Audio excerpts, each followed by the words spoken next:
समय न जमीन जायदाद काम आएगी, न धन संपत्ति काम आएगी। मन को, बुद्धि को, चित्त को, जीवात्मा को निकाल करके इस शरीर से बाहर कर दिया जाएगा। ये शरीर आपका जमीन पर गिर पड़ेगा। बोलिए। महाराज ಹೇಳಿದ್ರು ಈ ಮಾನವ ದೇಹ ಏನದ 5 ತತ್ವದಿಂದ ಕೂಡಿದೆ। 5 ತತ್ವ ಯಾವ 5 ತತ್ವ? ಜಲ, ಪೃಥ್ವಿ, ಅಗ್ನಿ, ವಾಯು, ಆಕಾಶ. ಈ ಒಂದು 5 ತತ್ವದಿಂದ ಮಾಡಿದ ಶರೀರ ಇದು ಬಹಳ ಪವಿತ್ರದ. ಇದರ ಒಳಗನ ಆ ಪರಮಾತ್ಮನದಾನ. ಮತ್ತು ಯಾವಾಗ ಇದರ ಸಮಯ ಟೈಮ್ ಮುಗಿತದ, ಈ ಜಗತ್ತಿನಾಗಿಂದ ಯಾವಾಗ ಇದರ ಸಮಯ ಮುಗಿತದ ಅವಾಗ ಇದು ಇಲ್ಲಿಂದ ಹೋಗ್ಬೇಕಾಗ್ತದೆ. ಆತ್ಮ ಈ ಶರೀರ ಇಲ್ಲೇ ಉಳಿತದ ಮತ್ತು ಆತ್ಮ ಮುಂದೆ ಮ್ಯಾಲೆ ಹೋಗ್ತದೆ. ಅದಕ್ಕೆ ಆ ಟೈಮ್ ನಿಶ್ಚಿತ ಅದ, ಆ ಟೈಮ್ ಫಿಕ್ಸ್ಡ್ ಅದ. ಅದು ಮೊದಲ ಟೈಮ್ ಮೊದಲ ಬರೆದಿಟ್ಟಾರವ್ರು. ನೀವು ಯಾವಾಗ ಅಂತ ಆಗ್ತೈತಿ, ನಿಮ್ಮ ಶರೀರ ಯಾವಾಗ ಅಂತ ಆಗ್ತೈತಿ ಮೊದಲು ಬರೆದಿಟ್ಟಾರವ್ರು. ಅದನ್ನ ನಾನು ಹೇಳ. इसीलिए संत महात्मा फकीर हम जीवों को समझाने के लिए भूली बिसरी जीवात्माओं को इस भवसागर से पार निकालने के लिए संत महात्मा फकीर इस धरती पर जन्म लेते हैं। और हम जीवों को समझाने की कोशिश करते कि भाई हम आए वही देश से जहां तुम्हारो धाम, तुमको घर पहुंचावना एक हमारो काम। हम उसी देश से आए हैं जिस देश के तुम रहने वाले हो, परंतु तुम अपने सच्चे देश को छोड़ करके इस झूठे काल और माया के देश में फंस गए। यह देश तुम्हारा देश नहीं, तुम्हारा देश सचखंड है। ये कौम तुम्हारी कौम नहीं, तुम्हारी कौम सतनाम है। और ये जीवात्मा उस सतनाम रूपी समुद्र की बूंद है। यानी इस बूंद को उस समुद्र से मिलाओ, यानी अपनी जीवात्मा को उस परमात्मा से मिलाओ। बोलिए। ಸಂತ ಮಹಾತ್ಮರು ಭೂಮಿಗೆ ಯಾಕೆ ಬರ್ತಾರಂದ್ರೆ ಯಾವಾಗ ನಮ್ಮ ಜೀವಗಳೆಲ್ಲ ಕಷ್ಟದಾಗ ಸಿಗ್ತಾವ ಅವಾಗ ಪರಮಾತ್ಮ ಸಂತರನ್ನ ಇಲ್ಲಿ ಕಳಿಸ್ತಾರೆ. ಸಂತರ ಪರಮಾತ್ಮನ ಶಕ್ತಿ ತೋದಿಲ್ಲಿ ಬಂದಿರ್ತಾರೆ. ಅದಕ್ಕೆ ಅವ್ರು ಹೇಳ್ತಾರೆ, ನಾನು ನಿಮ್ಮ ತಂದೆ ದೇಶದಿಂದ ಬಂದೇನಿ, ನಿಮ್ಮ ತಂದೆ ಮ್ಯಾಲದಾನ ಆ ದೇಶದಿಂದ ನಾ ಬಂದೇನಿ. ಮತ್ತು ನಿಮ್ಮನ್ನ ಆ ಒಂದು ತಂದೆ ದೇಶಕ್ಕೆ ಕಳಿಸೋದು ಒಂದೇ ಉದ್ದೇಶ ನಮ್ಮದಿದೆ. ಅವ್ರದ್ದು ಒಂದೇ ಕಾರ್ಯಕ್ರಮದ ಏನ, ನಿಮ್ಮನ್ನೆಲ್ಲ ಪರಮಾತ್ಮನ ಧಾಮಕ್ಕೆ ಕಳಿಸೋದು. ಯಾಕಂದ್ರೆ ಅವರ ಪರಮಾತ್ಮನ ಕಳಿಸ್ಯಾರವರು ಈ ಒಂದು ಶಕ್ತಿ ಕೊಟ್ಟ. ನನ್ನ ಜೀವಗಳಲ್ಲಿ ಸಿಕ್ಕ ಬಿದ್ದಾವ, ಅದಕ್ಕೆ ಅವ್ರನ್ನ ಕರ್ಕೊಂಡು ಬರಿಪ್ಪ ಅಂಥೇಳಿ ಸಂತರನ್ನು ಕಳಿಸಿರ್ತಾರವ್ರು. ಅದಕ್ಕೆ ಅವ್ರು ಸಂತರು ಭೂಮಿಗೆ ಬಂದ ನಿಮ್ಮನ್ನ ಇಲ್ಲಿಂದ ಕರ್ಕೊಂಡು ಹೋಗ್ತೀವಿ ಅಂಥೇಳಿ ಸತ್ಸಂಗ ಹೇಳ್ತಾರೋ. ಅದನ್ನ ಮಾಡೋದು ಹೇಳ್ತಾರೆ. महात्मा कहते हैं कि भाई मिली नर देह तुमको, बनाओ काश को सपना, पचो मत आए जग में, जानियो रैन का सपना। जैसे रात में हम लोग स्वप्न देखते हैं, हालांकि उस समय पर हमें स्वप्न सच मालूम पड़ता, लेकिन जब हम सुबह उठते हैं, जब हमारी आंखें खुलती हैं, तब हमें होश आता कि नहीं भाई हम तो स्वप्न देख रहे थे, ये सब भ्रम है। ठीक उसी प्रकार से ये दुनिया भी 10-20-100 साल का स्वप्न है। अब आप कहोगे हम जाग रहे, परंतु प्रेमी भाई बहनों ऐसा हरगिज नहीं है। जिस दिन मौत का वक्त आएगा हम आप रोएंगे, हाय हाय करके चिल्लाएंगे कि हाय हमने सारी जिंदगी यूं ही स्वप्न में गुजार दी, जागने का समय अभी आया, जो कुछ करना अभी करना। लेकिन प्रेमी भाई बहनों अब पछताए हो क्या, जब चिड़िया चुग गई खेत। बोली ಗುರು ಹೇಳಿದ್ರು ಈ ಮಾನವ ದೇಹ ಏನು ಸಿಕ್ಕದ ಇದ್ರೊಳಗೆ ನಿಮ್ಗೆ ಮನ್ಕೊಂಡಾಗ ನಿಮ್ಗೆ ರಾತ್ರಿ ಕನಸು ಬಿಡ್ತಾವಲ್ರಿ. ಕನಸಿನಾಗ ನೀವು ಏನೇನೋ ಆಗಿರ್ತೀರಿ, ರಾಜ ಆಗಿರ್ತೀರಿ, ಒಬ್ಬ ಪ್ರಧಾನ ಮಂತ್ರಿ ಆಗಿರ್ತೀರಿ. ಹಂಗೆ ಅದ್ರ ಎದ್ದು ನೋಡ್ರೆ ಮತ್ತು ಅದು ಹಳೆ ಕಾಟ ಮೇಲೆ ನಾವು ಮಣಗಿರ್ತೀವಿ. ಹಂಗೆ ಈ ಜಗತ್ತಿನಾಗಿ ನಮ್ಮ ಜೀವನ ಏನೈತಿ ಇದು ಒಂದು ಸ್ವಪ್ನಿದ್ದಂಗೆ, ಇದು ಮಾಯಾಲೋಕದ. ಇಲ್ಲಿ ಎಲ್ಲರಿಗೂ ಭ್ರಮದಾಗಿದ್ದೀವಿ ನಾವು. ಅದಕ್ಕೆ ಮಹಾರಾಜರು ಏನು ಹೇಳಾಕತ್ತಾರ, ಈ ಮಾನವ ದೇಹ ಏನು ಸಿಕ್ಕದ ಇದನ್ನು ಇಲ್ಲಿಂದ ದಾಟಿ ಮ್ಯಾಲಿನ ಲೋಕಕ್ಕೆ ಹೋಗಾಕ ಸಿಕ್ಕದ. ಅದಕ್ಕೆ ಜಗತ್ತಿನಾಗ ಭಾಳ ಬೆರಿಬ್ಯಾಡ್ರಿ, ಜಗತ್ತಿನಾಗ ಭಾಳ ಸಿಕ್ಕು ಬೀಳಬ್ಯಾಡ್ರಿ. ಈ ಒಂದು ಜಗತ್ತಿನಾಗ ಏನು ನೀವು ಸಿಕ್ಕು ಬಿದ್ದರೆ ಇಲ್ಲಿಂದ ಹೊಂಡೋದು ಕಷ್ಟ ಆಗ್ತದೆ. ಅದಕ್ಕೆ ಇದೆಲ್ಲ ಭ್ರಮೆ ಐತಿ, ನಮ್ಮ ಕಣ್ಣಿಗೆ ಕಾಣೋದೆಲ್ಲ ಮಾಯ ಆಯ್ತು ಅಂತ ತಿಳ್ಕೊಳ್ರಿ. ಮತ್ತು 10 ವರ್ಷ 100 ವರ್ಷ ನಾವು ಏನು ಬಾಳ್ತೀವಿ ಈ ಮಾಯಾ ಈ ಸಮಯ ಇದರಾಗ ನಾವು ಕಳೆದೀವಿ ಅಂದ್ರೆ ಆ ಪರಮಾತ್ಮನ ಕೂಡ್ಕೊಳ್ಳೋದಕ್ಕೆ ಈ ಜೀವನ ಎಲ್ಲ ವ್ಯರ್ಥ ಹೋಗ್ತದೆ. ಮತ್ತು ಅದಕ್ಕೆ ಇಲ್ಲಿಂದ ಪಾರಾಗೋದು ವಿಚಾರ ಮಾಡಬೇಕು. ಪೂರ್ಣ ಜೀವನೆಲ್ಲ ನಾವು ವ್ಯರ್ಥ ಕಳೆದ್ರೆ ನಾವು ಇಲ್ಲಿಂದ ಏನೂ ತೊಗೊಂಡು ಹೋಗೋಂಗಾಗೋದಿಲ್ಲ. ಅದಕ್ಕೆ ಬಂಧುಗಳೇ ಅವ್ರು ಪ್ರಾರ್ಥನೆ ಕೇಳ್ಕೊತಾರಾಗ್ರಿ, ಕಳ್ಕಳಿಂದ ಕೇಳ್ತಾರ, ಈ ಜೀವನದ ಅರ್ಥ ತಿಳ್ಕೊಂಡು ಬಾಳ್ವೆ ಮಾಡ್ರಿ, ಭಾಳ ಸಿಕ್ಕು ಬೀಳ್ಬೇಡ್ರಿ ಅಂತ ಹೇಳ್ತಾರೆ ನಾವು. जिस समय हमारा ये शरीर छूटेगा उस समय हम लोगों को बड़ा भारी कष्ट होगा। मौत के समय में हम लोगों को घनघोर पीड़ा होती है। हमारे गुरु महाराज सत्संग में कहते थे कि जैसे 1 लाख बिच्छू एक साथ हमारी जिस्म पर डंक मारे, उससे भी लाखों करोड़ों गुना ज्यादा मौत के समय में दर्द होता। जब मृत्यु आती है तो किस तरह से प्राण निकलते हैं, जरा उसे भी आप लोग समझ लीजिए। देखिए प्रेमी भाई बहनों, मृत्यु के समय में हमारी श्वासें रुक जाती हैं और शरीर की चेतना पीछे सिमटने लगती है। और जब चेतना पीछे सिमटती है उस समय सबसे पहले गुदा चक्र टूटता है। गुदा चक्र में पृथ्वी का वास होता। गुदा चक्र टूट करके ऊपर इंद्रिय चक्र में समा जाता। इंद्रिय चक्र में जल का वास होता, यानी जल ने पृथ्वी को घोल दिया। फिर जब इंद्रिय चक्र टूटेगा तो ऊपर नाभि चक्र में समा जाता। नाभि चक्र में अग्नि का वास होता, यानी अग्नि ने जल को सुखा दिया। फिर जब ये नाभि चक्र टूटेगा तो हृदय चक्र में समा जाएगा। हृदय चक्र में वायु का वास होता, यानी वायु ने अग्नि को अपने में समाहित कर लिया और इस तरह से वायु आकाश में उड़ जाती है। बताइए। ಮಹಾರಾಜ್ ಹೇಳಿದರು, ಯಾವಾಗ ನಮ್ಮ ಶರೀರದ ಅಂತ್ ಸಮಯ ಬರ್ತದೆ ಆವಾಗ ಭಾಳ ಕಷ್ಟ ಆಗ್ತದಂತ. ಅದು ನಮಗಿನ್ನ ಅರಿವಿಲ್ಲ. ನೀವು ಯಾರ್ಯಾರೇ ಸಾಯುವಾಗ ನೋಡಿರಬೇಕು ಎಷ್ಟು ಕಷ್ಟ ಅನುಭವಿಸ್ತಾರಂತ.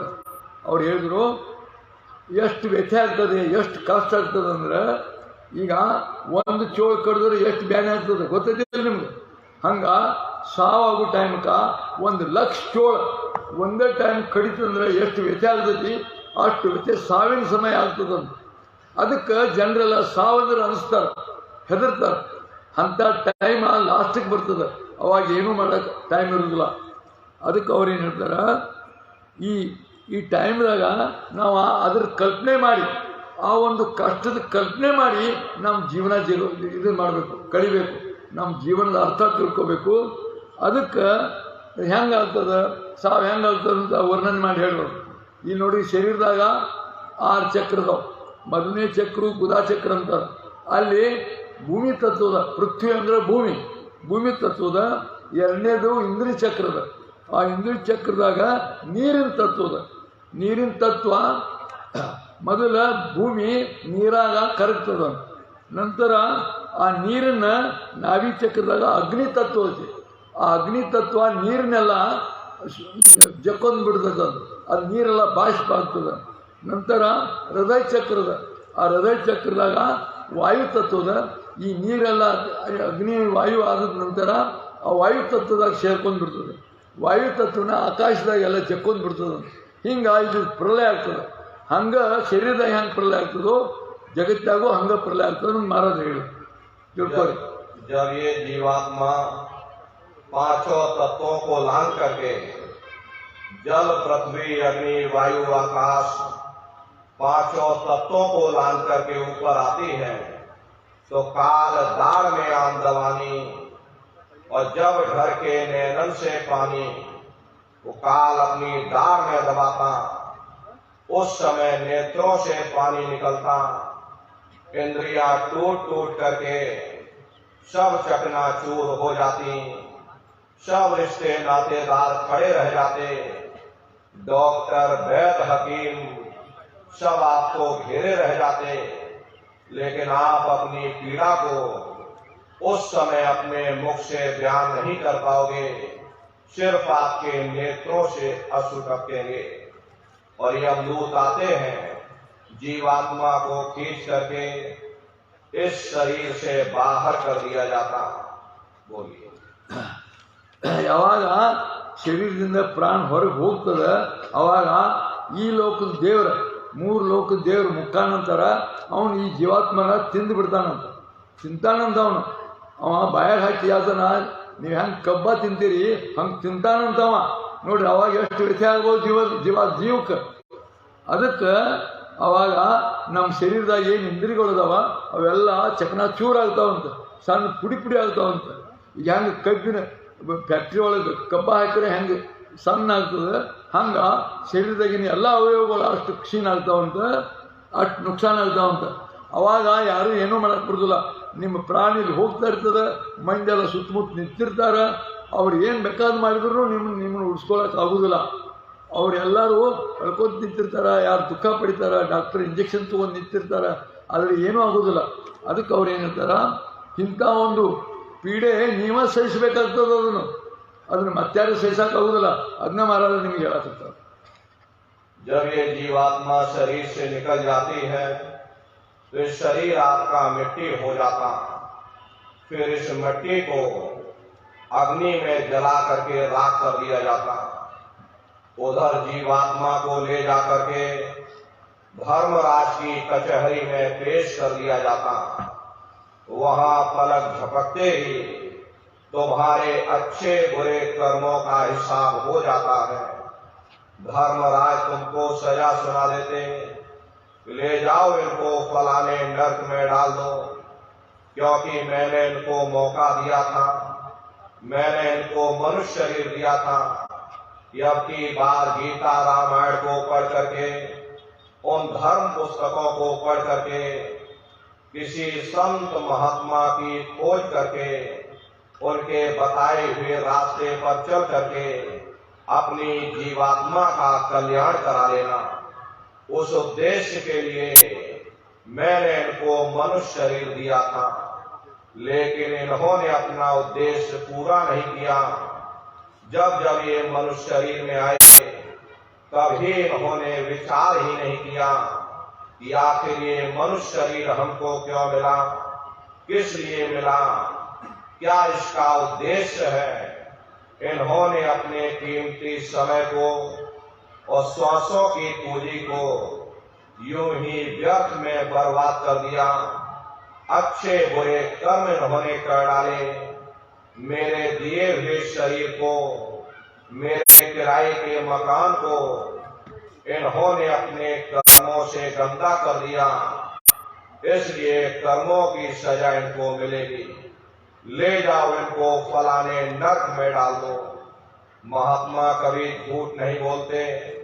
महात्माओं ने जब साधना किया, साधना करके जब ऊपर गए, ऊपर जा करके जब उन्होंने नरकों का हाल देखा तो हमारी आपकी जानकारी के लिए उन्होंने धर्म ग्रंथों में लिख दिया कि लोह के खम्भ तपत के माही, जहां जीव को ले चिपकाई वहां लोहे के खंभे, अग्नि से धधक धधक कर लाल हो रहे, ऐसे खोटे जीवों को उन खंभों में चिपकाया जाता।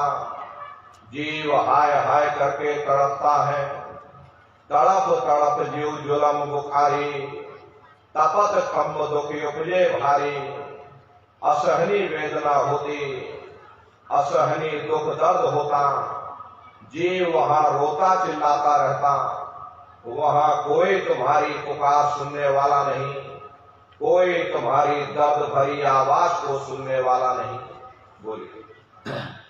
महाराज ಹೇಳಿದ್ರು, ಈಗ ಯಾವಾಗ ಈ ಶರೀರದಿಂದ ಪ್ರಾಣ ಹೋಗ್ತದೆ ಅವಾಗ ಇದನ್ನ ಈ ಶರೀರ ಕೆಲವರು ಸುಡ್ತಾರೋ ಕೆಲವರು ಮಣ್ಣಾಗಿ ಹುಗಿತಾರೋ. ಆದ್ರೆ ಈ ಜೀವಾತ್ಮನ ಯಮದೂತನ ಕಚೇರಿಗೆ ಓದಿ ನಿಲ್ಲಿಸ್ತಾರಂತ. ಅಲ್ಲಿ ಯಮದೂತರು ಕರ್ಕೊಂಡು ಹೋಗಿ ಯಮದೂತ ಧರ್ಮರಾಯನ ಕಚೇರಿ ಒಳಗೆ ನಿಲ್ಲಿಸಿ ಇದ್ರ ಲೆಕ್ಕಾಚಾರ ಇರ್ತದಂತ. ಅಲ್ಲಿ ಕಡಿ ಲಾಸ್ಟಕ್ಕೆ ನೀವು ಏನೇನು ಕರ್ಮ ಮಾಡಿದಿರಿ ಅವರೆಲ್ಲ ಬರೆದಿಟ್ಟಿರ್ತಾರೆ, ದೊಡ್ಡ ದೊಡ್ಡ ಪುಸ್ತಕಗಳು. ಅದರದೆಲ್ಲ ಲೆಕ್ಕಾಚಾರ ಓದಿ ಹೇಳಿಬಿಡ್ತಾರೆ ಅವರು.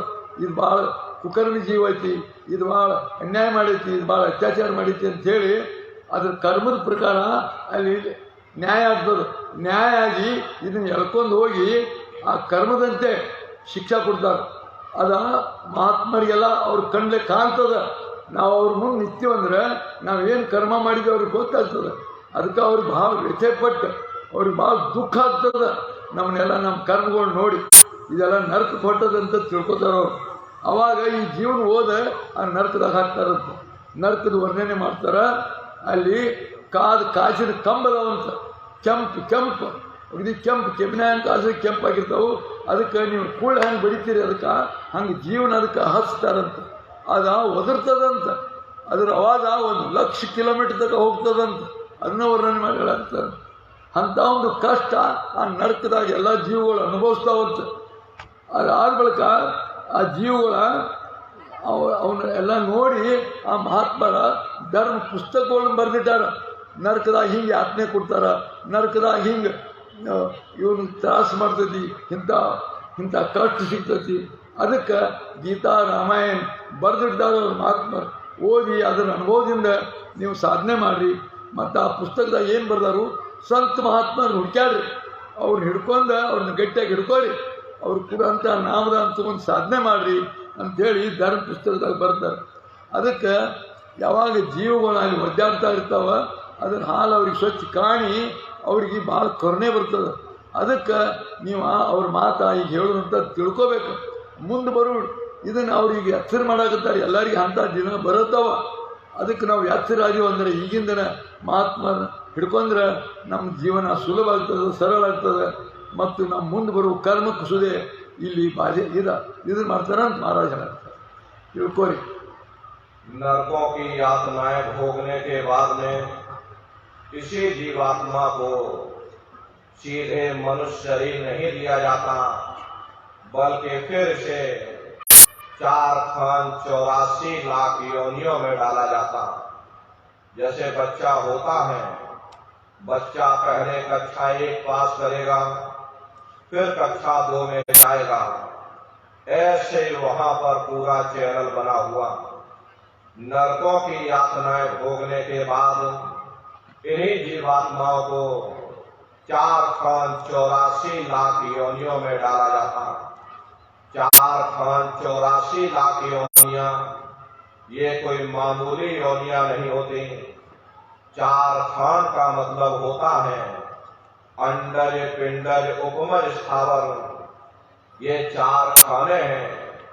पहली श्रेणी पेड़ पौधों की आती, जिनके अंदर पानी का तत्व मौजूद होता। कभी ये भी मनुष्य हुआ करते थे, लेकिन आज अपने कर्मों का भोग पा रहे।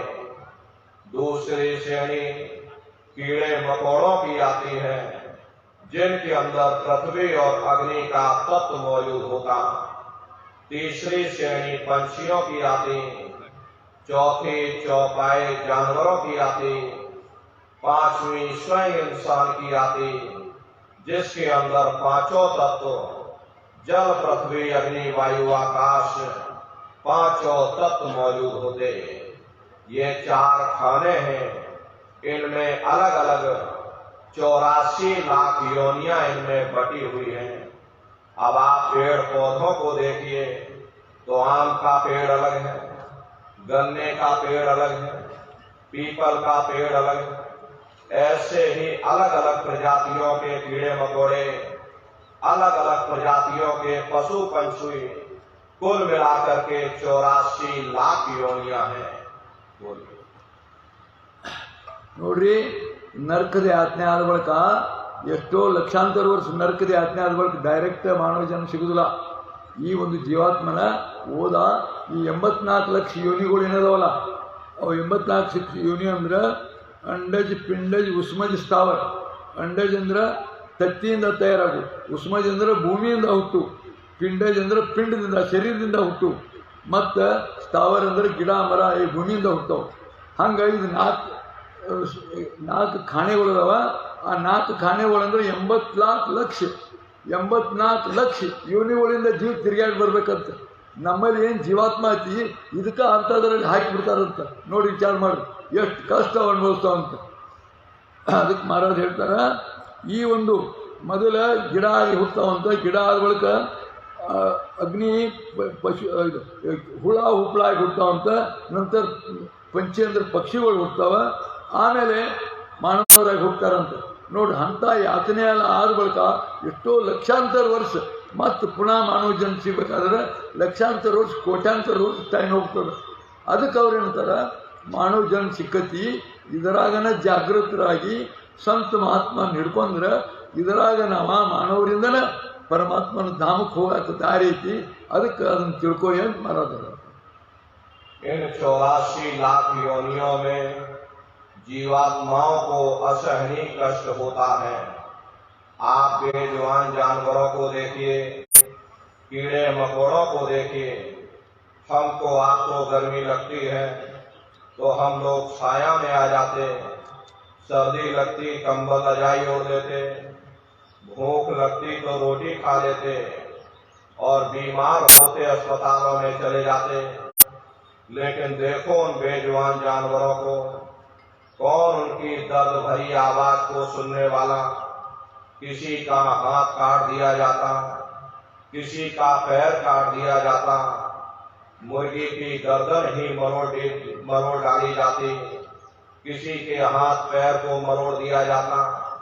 कौन उनकी दर्द भरी आवाज को सुनता। अरे हमारी आपकी कोई एक अंगुली काट दे तो हम लोगों को कितना दर्द होगा। लेकिन बेजुबान जानवरों को देखो, उनके हाथ पैर गर्दन काट दिए जाते, उनको भी दर्द होता, उनको भी तकलीफ होती, लेकिन वे बेचारे बोल नहीं पाते, बता नहीं पाते।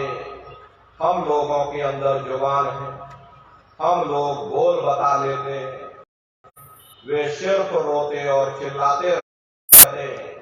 प्रेमी भाई बहनों, 84 लाख योनियों में अत्यधिक कष्ट होता, असहनीय पीड़ा होती, असहनीय दुख दर्द होता है। हम दुनिया के जीव अनंतों अनंत युगों तक नरकों की यातनाएं भोगने के बाद में फिर अनंतों अनंत समय काल खंड के लिए इन्हीं 84 लाख योनियों में भटकते रहते हैं। 84 लाख योनियों की सबसे जो आखिरी योनि होती है वो गाय और बैल की योनि होती है। गाय स्त्री का रूप लेती है, बैल पुरुष का रूप लेते हैं। ये 84 लाख योनियों की सबसे आखिरी योनि होती है। उसके बाद तब जाकर के हम लोगों को दोबारा फिर से मनुष्य शरीर प्राप्त होता। इसीलिए कहा गया कि बड़े भाग्य मानुष तन पाया, बड़े ही सौभाग्य से हम लोगों को ये मानव तन मिला। बड़े से बड़े देवी देवता भी इस मनुष्य शरीर को पाने के लिए तरसते हैं, क्योंकि उन नरकों से, उन 84 लाख योनियों से निकलने का केवल एक ही दरवाजा है, वह केवल मनुष्य का शरीर है। इसी मनुष्य रूपी मंदिर में बैठ करके हम उस परमात्मा को प्राप्त कर सकते हैं। इसीलिए संतों महात्माओं ने इस पंच भौतिक शरीर को सच्चा हरि मंदिर कहकर याद किया कि हरि मंदिर यह शरीर है, ज्ञान रतन प्रकट हुए, ये असली हरि मंदिर है। परमात्मा जब भी मिलेगा इसी हरि मंदिर के अंदर मिलेगा। इसी पंच भौतिक शरीर को गुरु नानक साहब ने नर नारायणी देह कहकर याद किया। ये वो देह है जिसमें नारायण स्वयं विराजमान है। इसी पंच भौतिक शरीर को ईसा मसीह साहब ने टेम्पल ऑफ लिविंग गॉड यानी जिंदा ईश्वर का मंदिर कहा। इसी पंच भौतिक शरीर को मुसलमान फकीरों ने कुदरती काबा कहकर याद किया। ये असली कुदरती काबा है। खुदा का दीदार जब भी होगा इसी कुदरती काबे के अंदर जाकर होगा।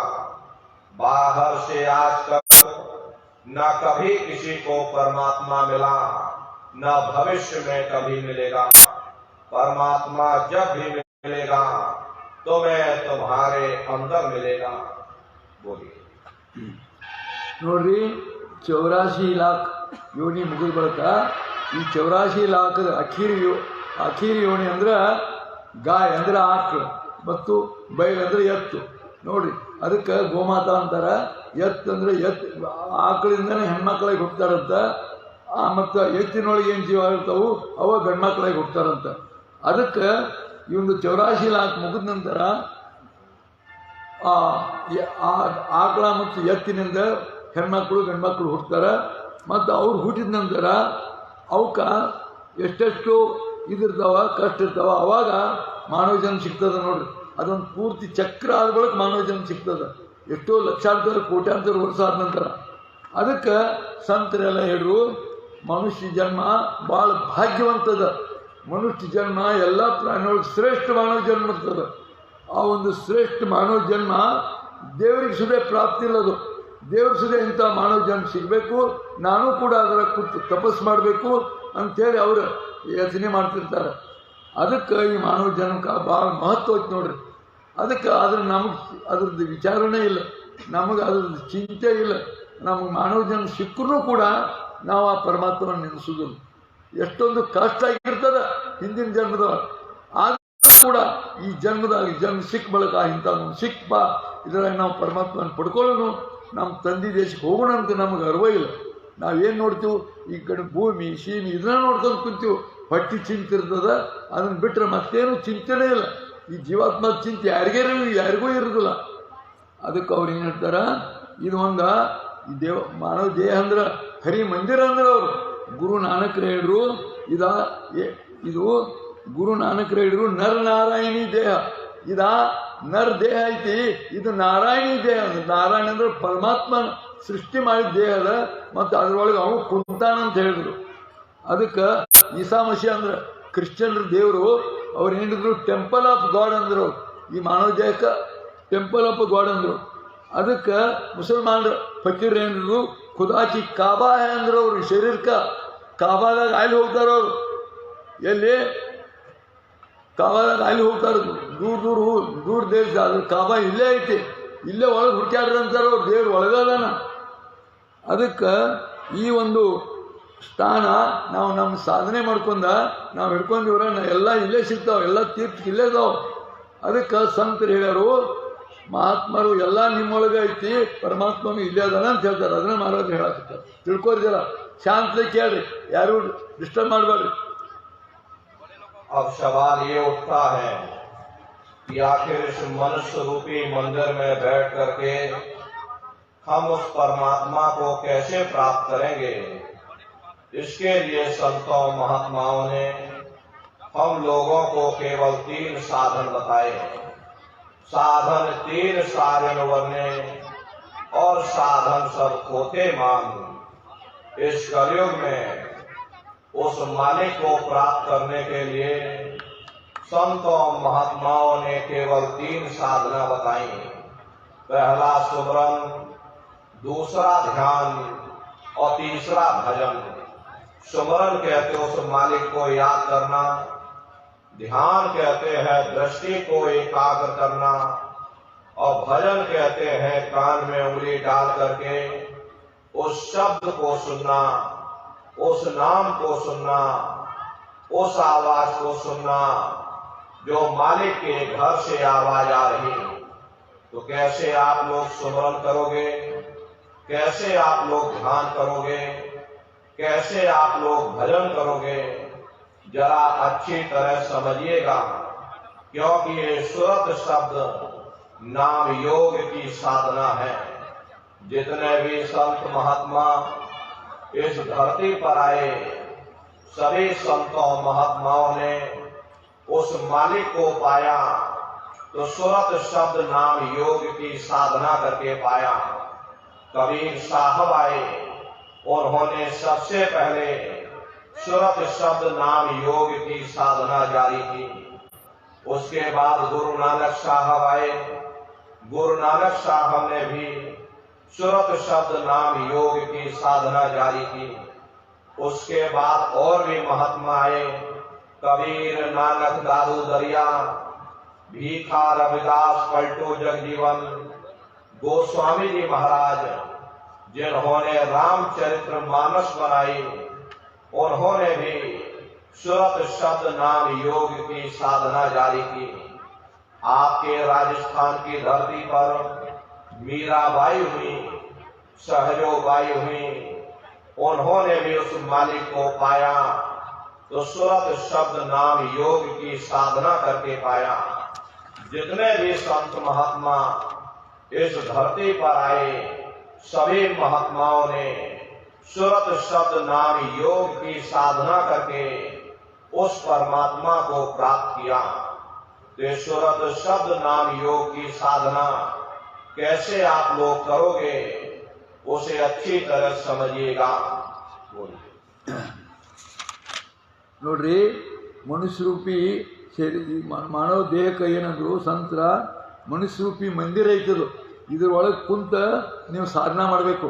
ಆ ಸಾಧನಾದು 3 ಪ್ರಕ್ರಿಯೆ ಅದಾವ್ರಿ. ಮಹಾರಾಜರು ಹೇಳಿದ್ರು, ಸುಮ್ರನ್ ಅಂದ್ರೆ ಜಪ, ನಮ್ಮ ಕನ್ನಡ ಎಂದರು ಜಪ, ಮಾಡಿ ತಗೊಂಡ ಜಪ ಮಾಡೋದು ಒಂದು ವಿಧಾನ ಐತಿ. ಧ್ಯಾನ ಅಂದ್ರೆ ತಪಸ್ಸು, ಕನ್ನಡದಾಗ ತಪಸ್ಸು. ವಿವೇಕಾನಂದರು ಹೆಂಗೆ ಧ್ಯಾನ ಮಾಡ್ಯಾರ ನೋಡ್ರಿ, ವಿವೇಕಾನಂದರು ಧ್ಯಾನ ಮಾಡ್ಯಾರಲ್ಲ, ಹಂಗೆ ಅದಕ್ಕೆ ತಪಸ್ಸು ಅಂತಾರ.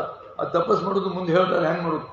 ಆಮೇಲೆ ಭಜನ್, ಭಜನ್ ಅಂದ್ರೆ ಇಲ್ಲಿ ನಾವು ಹಾಡೋದು ಬಾರಿಸೋದು ಭಜನ್ ಅಂತೀವ. ಆದರೆ ಸಂತ ಮತದಾಗ ಭಜನ್ ಅಂದ್ರೆ ದೇವಲೋಕದಿಂದ ಏನು ವಾಣಿ ಬರ್ತಾವ, ಪರಮಾತ್ಮನ ಮುಖದಿಂದ ಏನು ಆವಾಜ್ ಬರ್ತದ, ಅದಕ್ಕೆ ಭಜನ್ ಅಂದ. ಅದನ್ನ ಹಿಂಗೆ ಕಿವಿಯಾಗ ಬಟ್ಟಾಕಿ ಆ ಮ್ಯಾಲಿನ ಲೋಕದಿಂದ ಬರೋ ಆವಾಜ ಅಂತರ್ ಕಿವಿಲೆ, ಜೀವಾತ್ಮದ ಅಂತರ್ ಕಿವಿಲೆ ಆಲಿಸೋದಕ್ಕೆ ಭಜನ್ ಅಂದಾರ. ಹಂಗೆ ಈಗ ಜಪ ಹೆಂಗೆ ಮಾಡೋದು, ಧ್ಯಾನ ಹೆಂಗೆ ಮಾಡೋದು ಅದನ್ನೆಲ್ಲ ತಿಳಿಸ್ಕೊಡ್ತಾರೆ ಮುಂದೆ. ಆದರೆ ಸಂತ ಮಹಾತ್ಮ ಜಗತ್ತಿನಾಗ ಎಷ್ಟು ಸಂತರಾದರು, ಸಂತ ಕಬೀರ್ದಾಸರು ಬಂದರು, ಅವರು ಕೂಡ ಸುರತ್ ಶಬ್ದ ಯೋಗಕ್ಕೆ ಸಾಧನ. ಸುರತ್ ಅಂದ್ರೆ ಜೀವಾತ್ಮ, ಶಬ್ದ ಅಂದ್ರೆ ಮ್ಯಾಲಿನ ಪರಮಾತ್ಮ ಲೋಕದಿಂದ ಬರುವಂಥ ಆವಾಜ್. ಅದಕ್ಕೆ ಸುರತ್ ಶಬ್ದಕ್ಕೆ ಕನೆಕ್ಷನ್ ಮಹಾತ್ಮರು ಕೊಡ್ತಾರೆ. ಅದಕ್ಕೆ ಸುರತ್ ಶಬ್ದಕ್ಕೆ ಸಾಧನೆಗೆ ಏನು ಕನೆಕ್ಷನ್ ಅದ, ಅದಕ್ಕೆ ಸುರತ್ ಶಬ್ದ ಸಾಧನೆ ಅಂತಾರೆ. ಅದು 3 ವಿಧಾನದ, ಒಂದು ಜಪ, ಧ್ಯಾನ, ಭಜನ್. ಅಂತಾದ ಗುರು ನಾನಕರು ಸಂತರಾಗಿ ಹೋದರು. ಸಿಖ್ ಧರ್ಮದೊಳಗೆ ಪ್ರಥಮ ಸಂತರು ಅವರು ಕೂಡ ಸುರತ್ ಶಬ್ದ ಯೋಗದ ಸಾಧನೆ ಮಾಡಿ ಆ ಪರಮಾತ್ಮನ ಪಡ್ಕೊಂಡ್ರು. ಆಮೇಲೆ ಗೋಸ್ವಾಮೀಜಿ ಮಹಾರಾಜರು, ಕಾಶಿ ಒಳಗೆ ಗೋಸ್ವಾಮೀಜಿ ಮಹಾರಾಜರಂತ ಸಂತರಾಗಿ ಹೋದರು. ಅವರು ಕೂಡ ರಾಮಾಯಣ ಬರೆದರು. ಅವರು ಕೂಡ ಈ ಸುರತ್ ಶಬ್ದದ ಯೋಗದ ಸಾಧನೆ ಮಾಡಿ ಪರಮಾತ್ಮ ತಮ್ಮ ಅಂತರೊಳಗೆ ಪ್ರಕಟ ಮಾಡ್ಕೊಂಡ್ರು. ಹಂಗೆ ಎಷ್ಟು ಭೂಮಿ ಮ್ಯಾಲ ಸಂತರಾಗಿ ಹೋದರು. ರಾಜಸ್ಥಾನದೊಳಗೆ ಮೀರಾಬಾಯಿ ಮತ್ತು ಅನೇಕ ಮಹಿಳೆಯರು ಕೂಡ ಸಂತರಾಗಿ ಹೋಗಿದ್ದಾರೆ. ಅವರು ಕೂಡ ಈ ಸುರತ್ ಶಬ್ದದ ಸಾಧನೆ ಮಾಡಿ ಜಪ, ಧ್ಯಾನ, ಭಜನ್ ಮಾಡಿ ಆ ಪರಮಾತ್ಮ ತಮ್ಮ ದೇಹದೊಳಗೆ ಪ್ರಕಟ ಮಾಡ್ಕೊಂತಾರೆ. ಅಂಥ ಮಹಾತ್ಮರು ಈ ಭೂಮಿ ಮೇಲೆ ತಪಸ್ಸು ಮಾಡಿ ಪಡ್ಕೊಂತಾರೆ. ಆದ್ರೆ ನಮಗೆ ಅದ್ರದ್ದೇನು ಅರಿವ ಇಲ್ಲ. ಅದಕ್ಕೆ ಈಗ ಅವ್ರು ತಿಳ್ಸಾಕ್ ಬಂದಾರ ಈ ಮಹತ್ವ, ಶರೀರದ ಮಹತ್ವ, ಸಾಧನೆಯ ಮಹತ್ವ. ಅದನ್ನು ಚೆನ್ನಾಗಿ ತಿಳ್ಕೊರಿ. ಅದನ್ನು ಮತ್ತೆ ನಂತರ ನಾವು ಹೇಳ್ತೀವಿ ಕನ್ನಡದೊಳಗೆ. ಇದಕ್ಕೆ ಕುಂತ ಶಾಂತವಾಗಿ ಸತ್ಸಂಗ ಕೇಳ್ರಿ ಮತ್ತು ಸುರತ್ ಶಬ್ದ ಯೋಗದ ಮಹಾರಾಜರಿಗೆ ಹೇಳೋರು ಕೇಳ್ರಿ. कैसे आप लोग सुमरन करोगे, जरा उसे अच्छी तरह से समझ लीजिए। सुमरन करने के लिए एक माला आप लोग ले लेना। ये देखिए 108 दाने की माला है। अपने अपने घरों में बैठ करके बाहर से अपनी आंख को बंद कर देना। दोनों आंखों के मध्य भाग में अपने ध्यान को एकाग्र करके मन ही मन अंदर ही अंदर दाने दाने पर जय गुरुदेव नाम का उच्चारण करिएगा।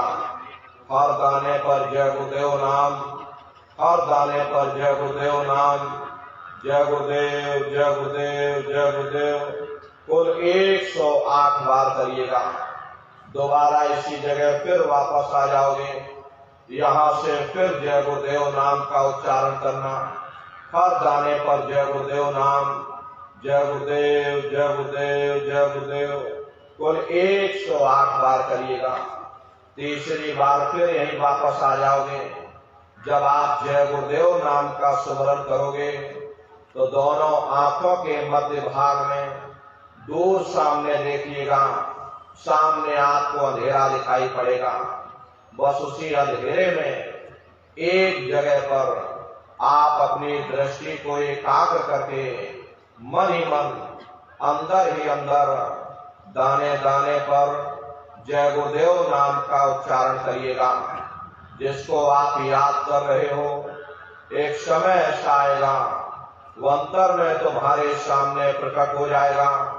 उसके स्वरूप को देख लेना, फिर उसी के स्वरूप को याद करके जय गुरुदेव नाम का सुमरन सभी नए प्रेमी भाई बहन करिएगा। तीसरी बार फिर यहीं से जय गुरुदेव नाम का सुमरन, चौथी बार फिर यहीं से जय गुरुदेव नाम का सुमरन। इस तरह से कुल 8 बार जय गुरुदेव नाम का सुमरन सभी नए प्रेमी भाई बहन करेंगे। 8 बार करने के बाद ये माला आप रख लीजिएगा। बोलिए। ನೋಡ್ರಿ ಈಗ